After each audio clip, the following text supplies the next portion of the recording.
अस्सलामुअलैकुम नाजरीन जी, मैं हूं नाइला भट्टी और आप देख रहे हैं न्यू बीबीसी न्यूज एचडी। आइए शामिल करते हैं आज की अहम खबर।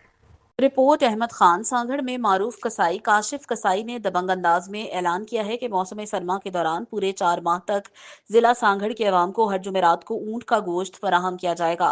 ये खबर सुनकर टंडू आदम, शहदादपुर, शाहपुर चाकर, झोल, खपरू, संझोरू, कोट नवाब, चोटियारी, पीरू मिल, सांगड़ समेत दीगर इलाकों में खुशी की लहर दौड़ गई।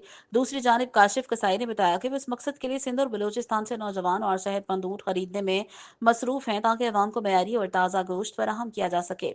उन्होंने मजीद कहा कि आने वाले जुमेरात को अछड़ू थर के ऊंट का गोश्त अवाम को पेश किया जाएगा।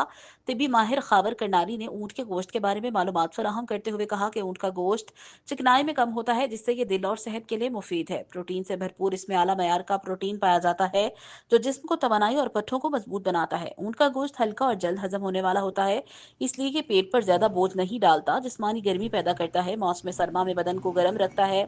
जिला के शहरियों का गुलाम कादिर भैयो, अली गुलमरी, डॉक्टर रफीक शेख, वारिस अली रिहान, डॉक्टर अली अजीमी, वकार भट्टी, मोहम्मद असलम मरी, रहमान बर्दी, मोहम्मद उस्मान रोंजू, गुलाम नबी शर और मशकूर यूसुफ जई ने कहा कि काशिफ कसाई का ये इकदाम न सिर्फ अवाम के लिए गोश्त की आसान फराहमी है, बल्कि देही मईशत के लिए भी फायदा मंद साबित होगा।